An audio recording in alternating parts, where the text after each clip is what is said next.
2.8, graphing linear and absolute value inequalities. So this is stuff we already know how to do. If you have like y equals mx plus b, we know how to graph a line by now, right?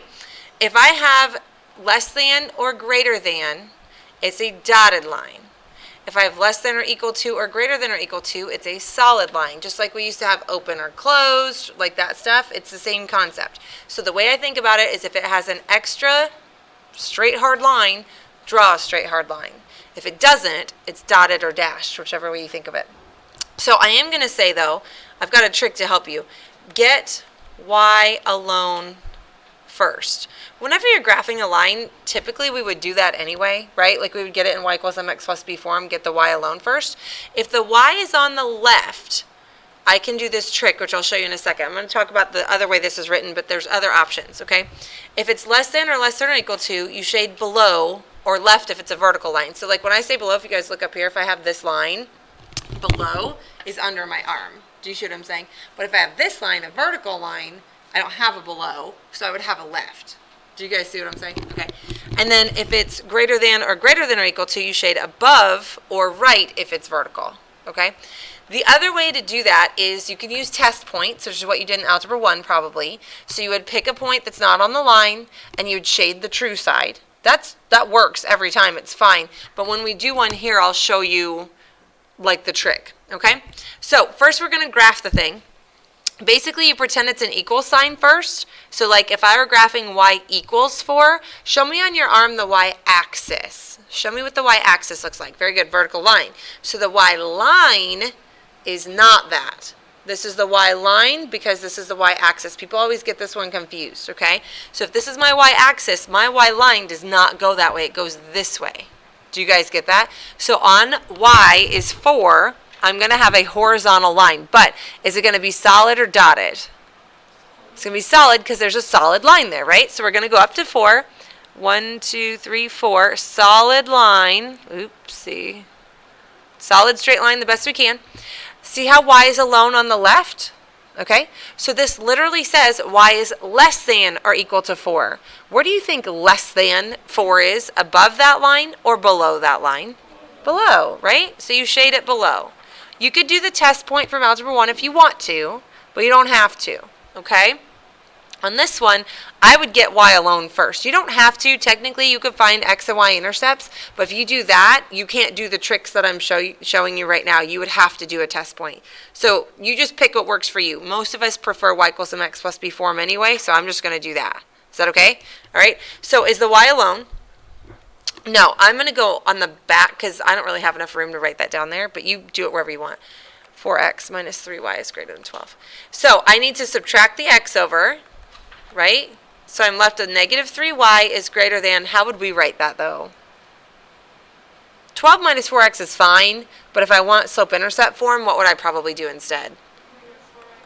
Very good, negative 4x plus 12. Everybody okay with that? Okay. Is y alone? Not yet. What's in the way? Negative 3. What's it doing to the y? Multiplying. How do we undo that? Divide everything by a negative 3. It's not wrong to put a big bar and a negative 3. Like, that's fine. But I find that when people do that, they forget both of these get the negative 3, and they kind of forget to, like, pull it apart. So I just do it now. Okay? I divided by a negative. What do I not want to forget? Very good. Flip my inequality. It was greater than, so now it's less than. If you don't do that, you're going to get it wrong. Okay, especially the shading part. So 2 negatives make a positive, so 4/3 x, and then reduce always, right? What's a positive and a negative make? A negative what? 4. So this is y sort of equals mx, not really plus sign, but that's fine, b, right? So my slope is 4/3. And my b, or my y-intercept, is negative 4. Okay? You guys can graph it on the front with the actual graph. I'm going to do it right here because all my info is right here. So that's up to you. Because we're just kind of sketching it anyway.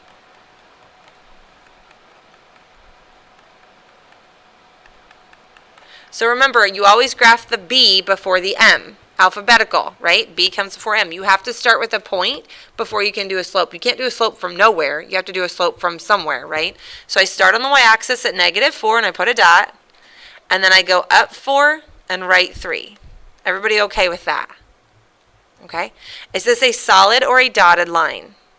Dotted, right? So make sure it's obvious to me that it's a dashed line, okay? You look when you got the y alone on the left. This says y is less than blah, blah, blah. What do you guys think less than means? Above or below? Below, right? Above this line is here. Below this line is here. So I'm going to shade all of that. Do you guys get that? While we're talking about it, what are we actually doing here? Everything in the shaded area is true. It's a solution. So if I asked you if, I don't know, 4 negative 10 was a solution, you would say yes. What that means is if I put a 4 here and a negative 10 here, it would be a true statement. If I put in 0, 0, would it be true or false? It would be false. So back in Algebra 1, they taught you to do the test point. They probably taught you typically to pick 0, 0 if it wasn't on the line. So let me show you that in case you prefer that method. Okay? If I pick 0, 0, not on the line, so it's fine. If I put a 0 here, I get 0. If I put a 0 here, I get 0. Is 0 bigger than 12? No. So I don't shade this side, I shade this side. Do you guys see how you have like 50 options? Okay, you pick what's easiest for you. Let's go back to that last one. That one's a little bit harder, right, because the absolute values, but no matter what, you still get the y alone. Okay? What's in the way of y being alone right now? The plus 8. How do I get rid of it? Subtract it. So I end up with y is less than, still the 2, absolute value 2/3 x plus 6, at the end, minus 8. Okay?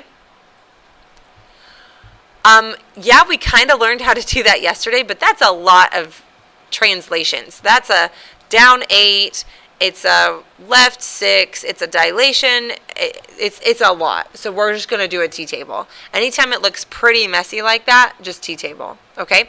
I usually do like -2 to 2, okay?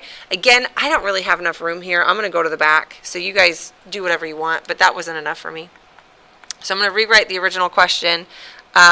We ended up with y less than 2, absolute value 2/3 x plus 6, and then we got minus 8 at the end, right? Okay, so we're going to do like -2 to 2. Because this is not a line, I need more than 2 points. 2 points is fine for a line, right? But because this is going to be a what shape? A V, right? I need to make sure I find the V. I need the vertex. So I'm going to go ahead and start with -2 to 2 because that's where I always start. And if it doesn't give me enough, I might have to add some more in. Okay? So t-table, x, y, -2, -1, 0, 1, 2. We might need a calculator, we might not. Okay? I'm going to start with the easiest one. I'm going to start with 0. You can go in order if you want to, but I like to start with the ones I'm pretty sure I'm going to get right. Okay? So PEMDAS is always a thing, right? Parentheses, exponents, multiplication, division, whatever. Some group of students learn GEMS instead. I actually kind of like that better. PEMDAS is fine, but PEMDAS, the P stands for parentheses, but when you get to higher level math classes like ours, these aren't parentheses. What are they? Absolute values. So really G for GEMS stands for grouping symbols. I kind of like that better. So just know that any grouping symbol has to come first. Parentheses, absolute values, square root sign, anything like that. Okay, so we have to do this first, right? So if I put a 0 in for x, what's 2/3 times 0? 0 plus 6. 6. Absolute value of 6 is 6. Now multiplication, right? Times 2, 12 minus 8. 4. Good. So 0 gave me 4. Are you guys good with that? Okay. So now I'm going to try like 1. I'll go to the positives first. It doesn't really matter. If I put 1 in, what's 2/3 times 1? 2/3 plus 6. 6 and 2/3. Don't be fancy, right? Absolute value of 6 and 2/3 is still 6 and 2/3. We might need a calculator now, right? We're going to take 6 and 2/3 times 2. We can do that on our own, but we're going to need it for the rest of these. You might as well. So take 6 and 2/3 times 2, and then subtract your 8, and let me know what you get in just a second. Again, we could do this by hand, but there's really no point in that, in my opinion, right now, because that's not the point of today.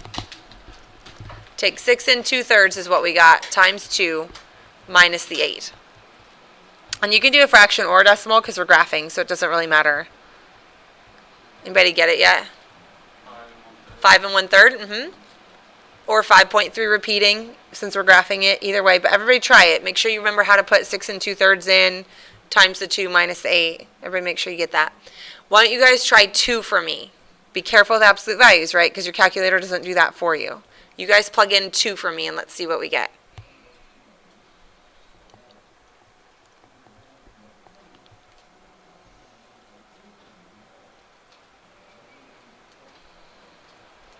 Anybody get 2?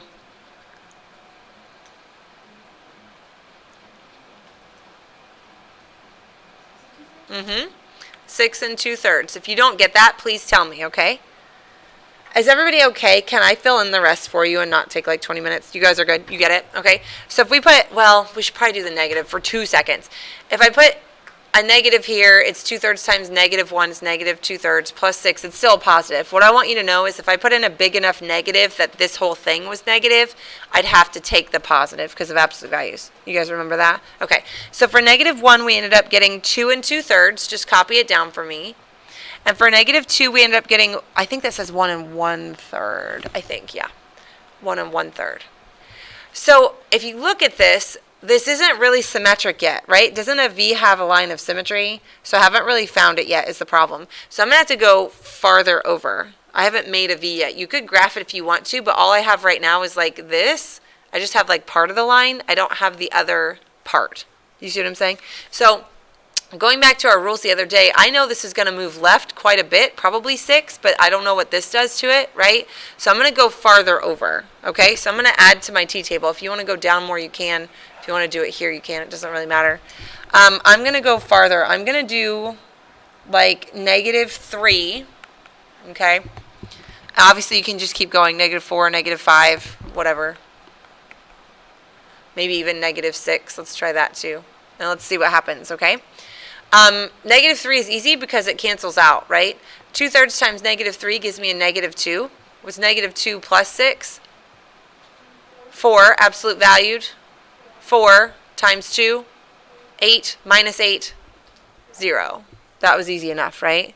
Okay. -4 isn't easy calculator, so I'll just go ahead and tell you again, -1 1/3. Okay. -5 gives us, I think that says -2 2/3. And -6, I don't think I did. We'll do it here. So -6 again is easy. The -6 and the 3 cancel out to make a what on top? A 2 on top with a negative still. So it's -4 plus 6 is 2, absolute valued. 2 times 2, 4 minus 8, -4. Okay, let's go ahead and graph like some of these. You don't have to graph every single one. We just need the shape, okay? We still haven't really found the V, I feel like, but I'll show you what I mean in a second. Sometimes you just need to see it.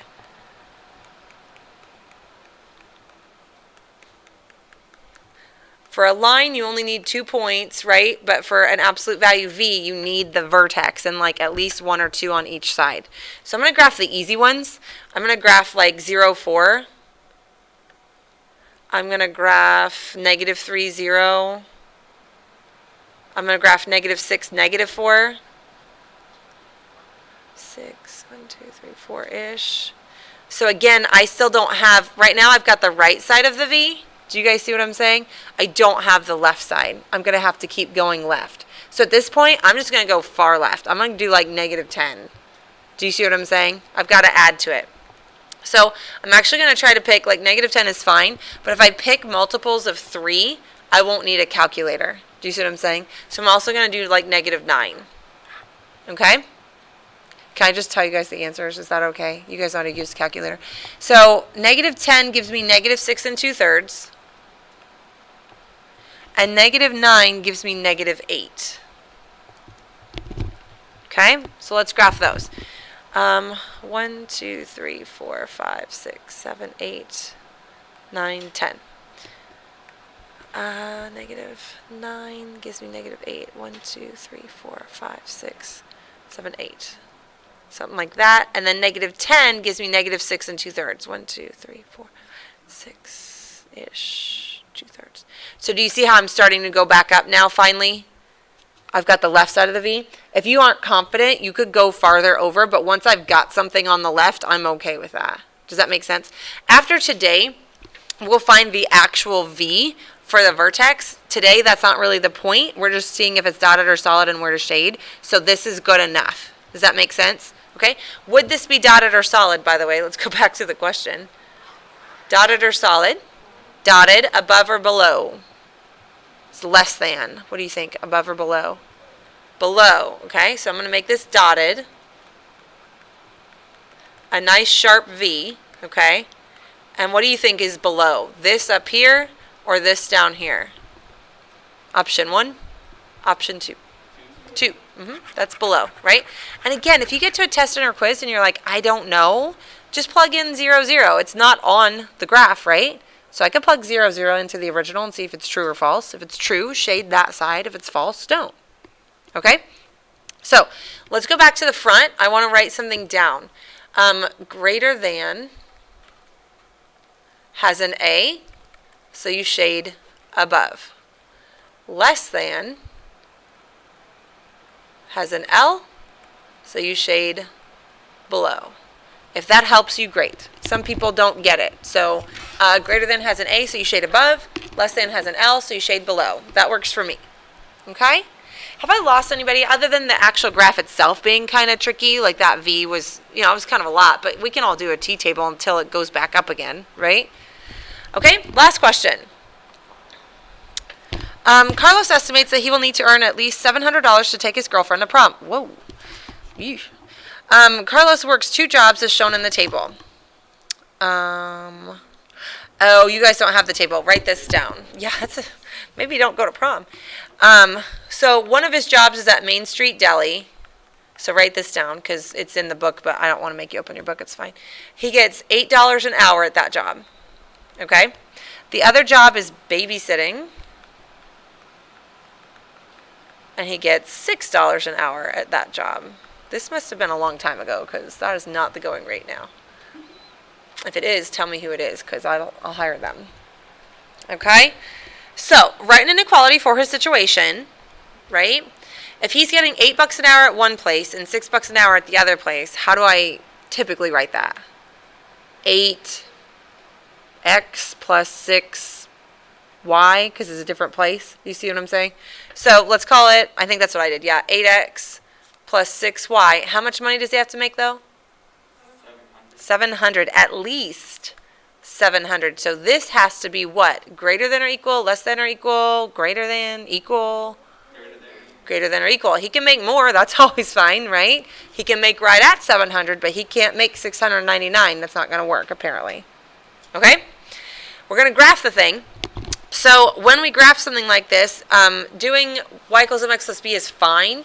But when these are such big numbers, I think I'm just going to do x and y intercepts instead, plus that'll refresh your memory. Please understand, either one is fine. If you want to do y equals mx plus b, you can. But with a story problem, I typically do x and y intercepts with numbers this big. Okay?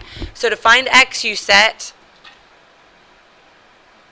y equal to 0. To find y, you set x equal to 0. Basically, if you wanted to, you could just put your finger over the y part and solve. You could put your finger over the x part and solve. Isn't that kind of the same thing, right? So if we solve for the x, so cover up the y, right, because that's really 0, you're going to take 700 divided by 8, and what do we get? 87.5, good. Our x-intercept is 87.5. To find the y-intercept, you're going to set this equal to 0, so you get 0, right? So you get 6y equals 700, and take 700 divided by 6, and we're going to have to, well, no, you don't round this one. Just make it a fraction for me, I think. I'm getting 116 and 2/3. Is that what you got? 116.6 repeating, probably. Okay, so it's money, so we could round it, but this is fine, okay? So what I need to do is I need to figure out something that makes sense. I'm not going by ones. That doesn't make sense to me, right? So really, there's no wrong way to do it. I went on both axes by 20, okay? So you want to at least label your first one so you know that you went by 20s. If you don't label that for me, I don't know what you went by. I assume you went by ones. Is that okay? You can keep labeling if you want to. I think I went up to like 100 on the x-axis and 200 on the y. So 20, 40, 60, 80, 100. I kind of ran out of room. 20, 40, 60, 80, 100, 20, 40, 60, 80, 200. So you can label all of them if you want to, but at least label like the first two for me so I know what you're going by, what you're counting by. Is that okay? So on the x-axis, I'm going to go to 87 and a half the best I can. 20, 40, 60, 80 here maybe-ish. And then 116, so 20, 40, 60, 81. That's 120, so like a little bit closer to that.